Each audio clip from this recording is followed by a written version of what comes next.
Today, people make decisions in seconds, driven by emotion, anger, love, or fear. A single moment of feeling can change everything.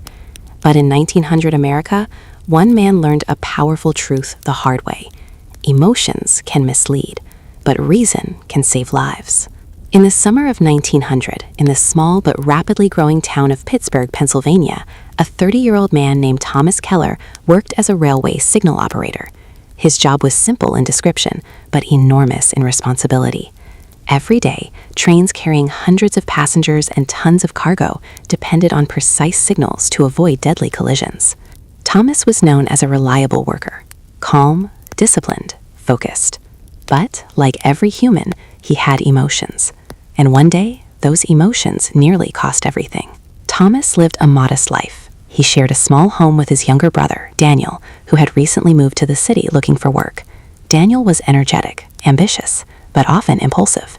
Unlike Thomas, he made decisions quickly, often driven by excitement rather than careful thinking.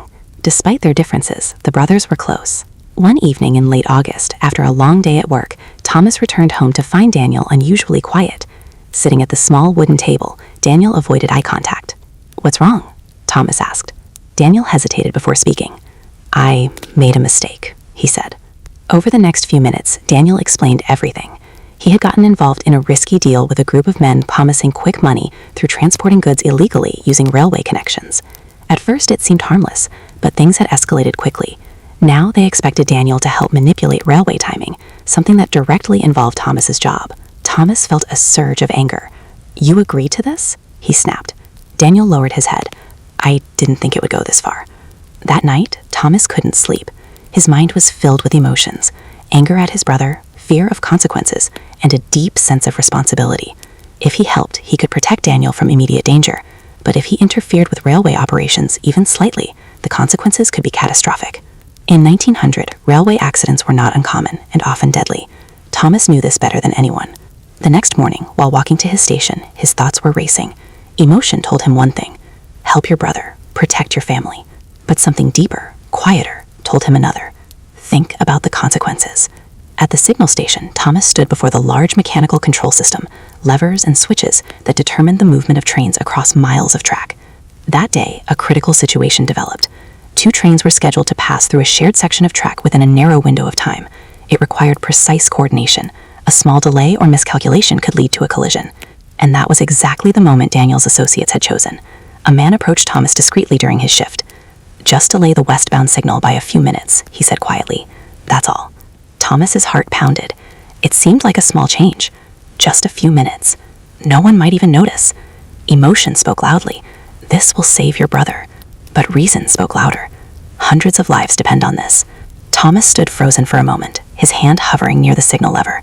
In that moment, time felt heavy. Every decision had weight. He thought about the passengers, families, workers, children, trusting a system they couldn't see. He thought about the responsibility he carried every single day.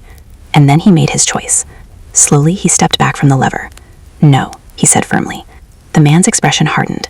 "You don't understand what this means for your brother." Thomas met his eyes. "I do," he replied, "and I understand what this means for everyone else." The man left without another word. Thomas continued his work, following proper procedures with complete precision. The trains passed safely, exactly as scheduled. No accident, no disaster. But the story didn't end there. That evening, authorities arrived at Thomas's home. Daniel had been caught. The illegal operation had been under investigation, and several individuals were arrested. Daniel was among them. Thomas felt a wave of emotion: guilt, sadness, frustration. But he didn't regret his decision. Days later, Thomas visited Daniel. Sitting across him in a small holding room, the silence between them was heavy. "I'm sorry," Daniel said quietly. Thomas took a deep breath. "I wanted to," he admitted, "more than anything." "Then why didn't you?" Thomas looked at him steadily. "Because helping you in that moment would have destroyed far more lives than it saved." Daniel didn't respond immediately, but something in his expression changed. Understanding. For the first time, he saw beyond his own situation. Months passed. Daniel faced the consequences of his actions, but his sentence was reduced due to cooperation. When he eventually returned, he was no longer that impulsive young man. He had learned something, the same lesson Thomas had lived. America in the early 1900s was a time of rapid growth, innovation, and change, but it was also a time when systems relied heavily on human judgment.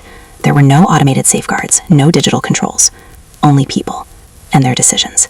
Thomas Keller continued his work as a signal operator for many years.